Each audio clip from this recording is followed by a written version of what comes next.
Muito bem, no vídeo de hoje eu vou falar um pouquinho sobre um romance de literatura islandesa contemporânea e, como vocês sabem, eu não falo islandês, de modo que a minha pronúncia dos nomes do romance, dos personagens e do autor não será das melhores e eu espero que isso não incomode vocês ao longo desse vídeo. O fato, então, é que hoje eu vou falar um pouquinho para vocês sobre Mánastíð, o menino que nunca existiu, que é um romance dos John, publicado originalmente em 2013 e que chegou aqui ao Brasil agora em 2023 pela Ponto Edita, e inclusive foi o pessoal da Ponto Edita que me enviou este exemplar, então, portanto, fica aqui desde já o meu agradecimento. Mas para além de romancista, o autor aqui de Um Menino que Nunca Existiu é também poeta, e isso se reflete bastante na precisão e na economia da linguagem usada ao longo da narrativa, que por isso mesmo é bastante breve. E essa brevidade permite que o leitor complete os espaços vazios deixados pela narrativa. E pensando nisso, a edição proposta aqui pela Ponto Edita foi muito bem cuidada para trabalhar com o contraste entre o branco e o preto, de modo não só a reforçar esse jogo entre a palavra e o silêncio, mas também porque a todo momento o romance evoca filmes do cinema mudo, já que o protagonista é um jovem cinéfilo em formação que já assistiu a todos os filmes que passaram nos dois únicos cinemas da capital da Islândia. E como a narrativa se passa em 1918, nós estamos falando aqui da época do cinema mudo. Então é quase como se o próprio livro, como objeto, fosse uma espécie de filme em preto e branco. Já em termos narrativos, esse diálogo entre o romance e o cinema também se estabelece na medida em que nós temos aqui poucos diálogos. O que nós temos ao longo da narrativa é um narrador que descreve de maneira bastante poética os eventos que estão sendo narrados. Então, assim como num filme mudo nós não temos muitas falas, aqui nesse romance nós também não temos muitos diálogos, o que também, de certa maneira, acaba salientando a distância que separa o protagonista das pessoas ao seu redor. O nome desse livro é, na verdade, um jogo de palavras com o nome do protagonista, porque o nome do romance, então, como eu disse antes, é Mánastíð e o nome do protagonista é Mánistíð, sendo que Máni significa lua e Stíð significa pedra em islandês. Então veja, esse jogo de palavras não me parece à toa, já que a pedra da lua, né, que é como esse personagem se chama no fim das contas, é uma pedra meio translúcida. Eu vou deixar uma imagem aqui da pedra da lua para você ver. E veja, assim como a pedra da lua é meio translúcida, o protagonista do romance também o será. Então veja, esse sujeito ele é quase uma sombra, como se a qualquer momento ele fosse desaparecer por não ter muita materialidade, o que reforça a ideia de que esse rapaz está muito mais simbolizando do que sendo alguma coisa. E esse caráter translúcido, esse caráter imaterial do protagonista está indicado até mesmo no subtítulo do romance, que adquire ainda esses outros dois sentidos, não é? Veja, esse subtítulo, O Menino que Nunca Existiu, acaba em um primeiro momento reforçando o apagamento desse personagem, e em um segundo momento esse subtítulo acaba salientando o caráter artificial do protagonista. Mas veja, trata-se de um artifício que pode facilmente se confundir com a realidade, e esse é um dos grandes temas aqui do romance. Como separar o real daquilo que não é real. E essa confusão entre real e irreal se adequa bem aos tons surrealistas presentes em vários trechos da narrativa por causa das imagens construídas por esse narrador, que descreve o real como se fosse um sonho e o sonho como se fosse a realidade. De modo que há trechos aqui em que a gente não percebe a passagem da realidade para o sonho e do sonho para a realidade. Então, é no mínimo curioso o fato de o autor partir de um período tão específico e de uma realidade tão concreta como a Islândia de 1918, mas ao mesmo tempo explorar tanto a ideia do sonho não como um tema em si, e não tanto como uma fuga da realidade, mas como um modo de lidar com a realidade. Então achei bastante interessante a manipulação feita pelo autor aqui dessas diferentes temáticas e desse modo de olhar para o real a partir do sonho, a partir do devaneio, a partir da arte, a partir do delírio. Inclusive, essa realidade concreta se impõe porque a narrativa se passa entre 12 de outubro e 6 de dezembro de 1918, sendo que o último capítulo tem um salto temporal para julho de 1929, quando o protagonista, que sempre se ligou a um aspecto mais noturno, reaparece como técnico de iluminação, ou seja, figurativamente, ele passa a ocupar uma posição mais solar no último capítulo do romance. Mas o fato é que, entre outubro e dezembro de 1918, várias coisas significativas estavam acontecendo do ponto de vista histórico. Então, por exemplo, nós estamos falando ali do período que marca o fim da Primeira Guerra Mundial, que acabou lá em novembro.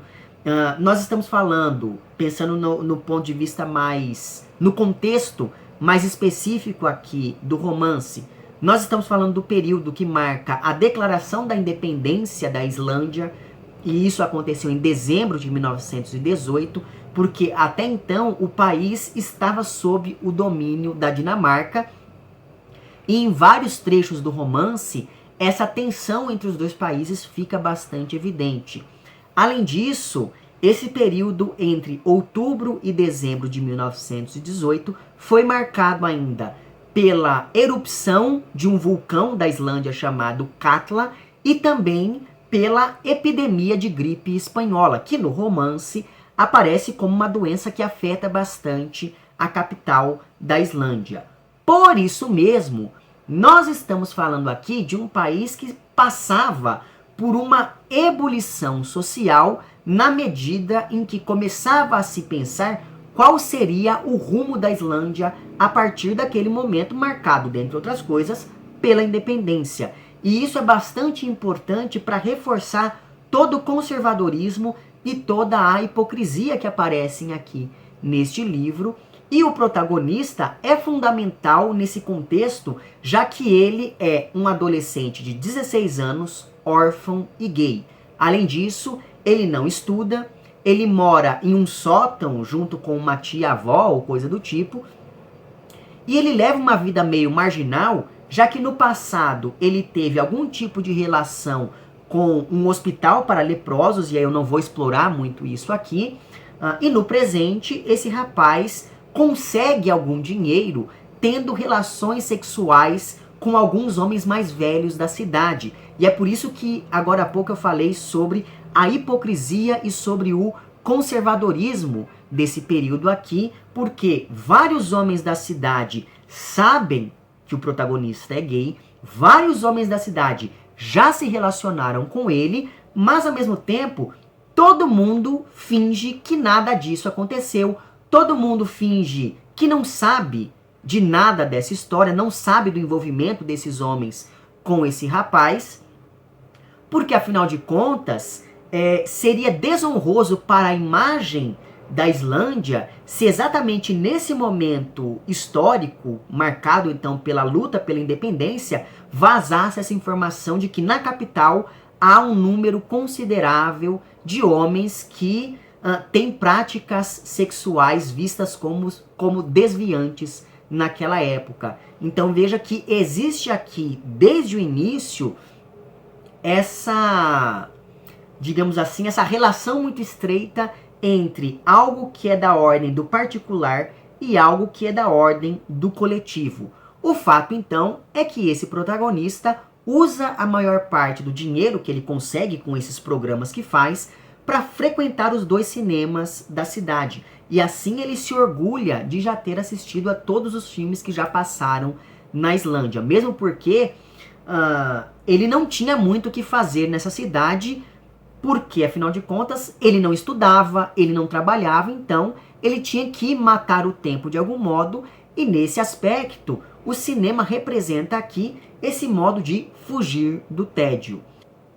E dentre os vários filmes que o protagonista já assistiu nesses dois cinemas da capital islandesa, aquele que mais o impressionou é, na verdade, uma série em 10 episódios que foi escrita e dirigida pelo Louis Fayad, produzida entre 1915 e 1916 e intitulada Os Vampiros. Acontece que depois de ter sido produzida em 10 episódios, a partir do momento em que essa série passou a ser reprisada pelos cinemas, ela assumiu o formato de um filme de quase 8 horas de duração. Tanto que eu tenho aqui em casa esse box com 3 DVDs que fazem parte, então, que compõem todo esse filme barra série. Então aqui nós temos os 10 episódios, né? Deixa eu mostrar aqui para vocês. E aí veja bem que o tempo máximo aqui dessa produção acaba ocupando esses 3 DVDs. E é exatamente isso que acontece aqui com esse rapaz. Ele fica muito impressionado com esse filme. E, na verdade, apesar do título ser Os Vampiros, não tem nenhum vampiro no filme. Vampiro pensando na imagem desse ser que suga o sangue das pessoas, que vive eternamente, etc e tal. Na verdade, Os Vampiros é o nome de uma sociedade secreta, meio anarquista, cujos membros cometem crimes e tocam o terror em Paris ao longo dessa série, né, ao longo desse filme.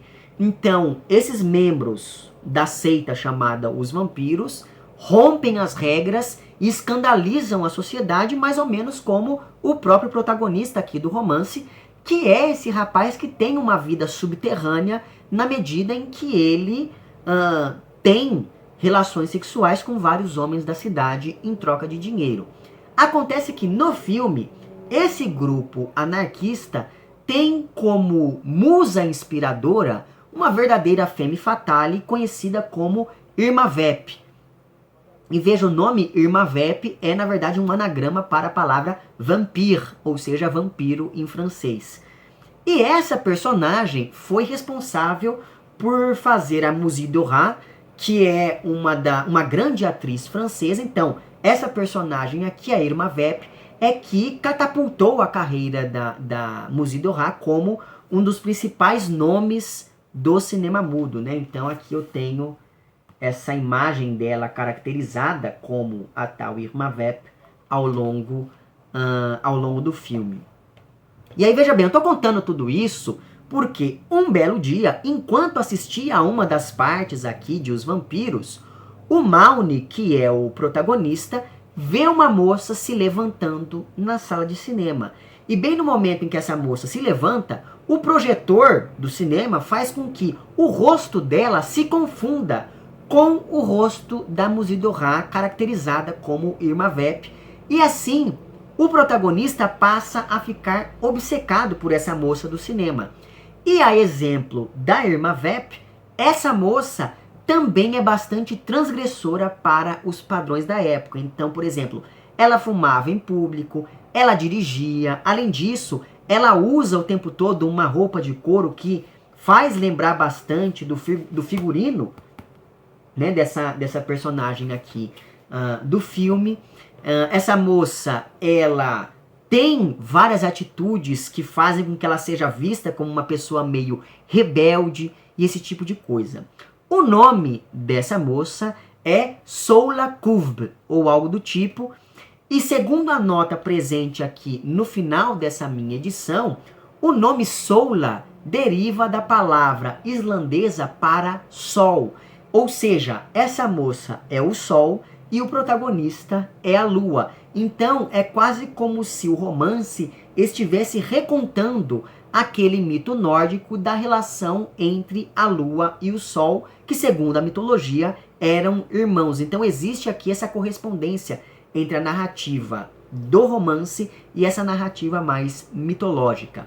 E ao mesmo tempo, segundo a nota aqui no final do romance, o nome completo Soula Cuvb acaba sendo um anagrama para a palavra islandesa vampiro, ou que acaba reforçando o diálogo entre o romance e o filme. E aí veja bem, eu não sei se é fácil encontrar esse box com os 3 DVDs de Os Vampiros, mas eu encontrei o filme no YouTube, eu vou deixar o link para o vídeo na descrição. Ele não está disponível em português, mas eu acho que dá para você entender de modo geral o que se passa na narrativa do filme, porque esse diálogo que o autor estabelece com o filme aqui nesse romance não se limita apenas a essa personagem da Soula Cuvb. Na verdade, esse diálogo também acontece em alguns trechos específicos do romance. Então, por exemplo, como eu disse antes, durante essa narrativa nós acompanhamos, ainda que en passant, as negociações que levariam à independência da Islândia. E quanto mais a Islândia se distanciava da Dinamarca, mais o protagonista se afastava da sociedade na qual ele vivia. Quase como se esse jovem representasse um país que ainda está na iminência entre existir ou não como uma entidade independente. Mas, por causa desse momento histórico, de toda essa discussão política, o porto da capital da Islândia sempre estava bastante movimentado. E um belo dia chega ali àquele porto um navio cujos passageiros estão com uma doença muito estranha e que pode levar a óbito em poucos dias. Essa doença é a tal da gripe espanhola, que de fato se espalha muito rapidamente pela cidade, mesmo porque os cinemas demoraram a fechar e era sobretudo nas salas de cinema que acontecia o maior número de transmissões do vírus. As autoridades só fecharam as 2 salas de cinema da capital quando já não tinha mais funcionários para mantê-las funcionando. E o trecho que descreve esse momento é bastante interessante, ele é muito bem construído, porque ele vai criando um suspense na medida em que, de início, as pessoas estão ali na sala de cinema, está tudo escuro, e aí as pessoas começam a ouvir os outros espectadores tossindo cada vez mais, e aí as luzes vão se acendendo, e conforme as luzes acendem, é que as pessoas veem que há vários doentes ali naquele mesmo ambiente, e aí isso acaba gerando todo um pânico, etc e tal. O que acontece é que, após uma série de incidentes, que não convém narrar aqui, porque é mais interessante você ler o romance, o protagonista e a musa inspiradora dele, que faz às vezes de Irma Vep aqui, são encarregados de ajudar o único médico da cidade que não ficou doente. E quem conduz o carro durante esses momentos em que esses personagens vão de uma casa a outra socorrendo as pessoas é a Soula Cuvb. Então é como se nesses momentos o Malmsted estivesse sendo conduzido pelo inconsciente dele, na medida em que a moça se liga imediatamente a essa imagem meio surreal da Musidorá no filme Os Vampiros. Então, em dado momento, esse rapaz e essa moça são encarregados ali de limpar as salas de cinema usando um produto químico que solta um gás, um vapor ou coisa do tipo. E por que eu estou falando tudo isso? Porque no filme Os Vampiros existe uma cena em que a Irma Vep entra em uma sala de cinema acompanhada ali por um de seus admiradores e os dois espalham um gás venenoso na sala de cinema. Ou seja, é muito importante, é muito interessante você assistir ao filme para você poder pegar algumas dessas referências feitas no romance e entender alguns trechos mais oníricos do livro. Porque em vários momentos a realidade aqui vai aos poucos sendo invadida e sendo moldada pelo sonho. Assim como a Soula Cuvb também acabou sendo moldada e se confundindo com a personagem Irma Vep. E geralmente nesses trechos em que a imaginação determina a realidade, o autor acaba fazendo referências a esse filme. Daí, novamente, a ideia de que seria interessante você assistir aos vampiros. Então, é no mínimo interessante perceber aqui qual é o papel do cinema ao longo do romance, não só como esse elemento importante na construção de uma memória coletiva desse período histórico da Islândia, mas também como algo que marca a vida das pessoas. Tanto é assim que a parcela mais religiosa da cidade era contra essa sala de cinema, dizendo que os filmes acabavam influenciando a promiscuidade entre a juventude, porque os jovens eram muito impressionáveis, e aí eles viam algumas cenas nos filmes e acabavam querendo reproduzir aquelas cenas na realidade. Então veja aí novamente esse contato entre a ficção e o real. Além disso, é no ambiente do cinema que mais se percebe a aproximação entre o particular e o coletivo, o real e o surreal, o histórico e o imaginário, o objetivo e o subjetivo, mas enquanto no resto do romance, por conta desse contexto social, histórico e político, esses opostos aparecem contrapostos uns aos outros de maneira tensiva, no ambiente do cinema, esses opostos se relacionam de maneira mais dialética, sem qualquer tipo de tensão. E todo esse ambiente onírico e sombrio se torna ainda mais opressivo, não só por causa do conservadorismo dos moradores dessa cidade, mas também por causa da fumaça da erupção do vulcão, né, que, enfim, essa erupção acabou de acontecer. Então, é como se a fumaça do vulcão confundisse ainda mais os limites entre o eu e o outro, entre a realidade e o delírio, mesmo porque a febre da gripe espanhola é tão forte que algumas pessoas deliravam. E esses delírios acabam aparecendo aqui em alguns momentos específicos.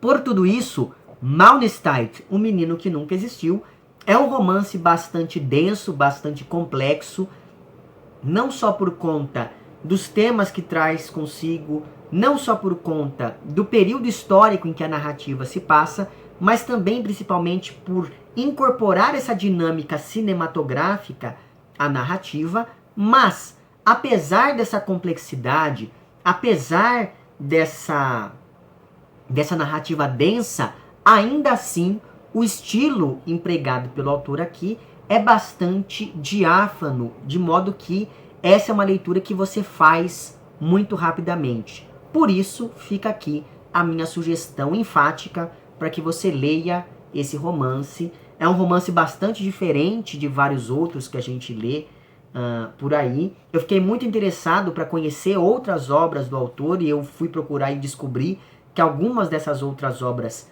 já foram publicadas aqui no Brasil antes.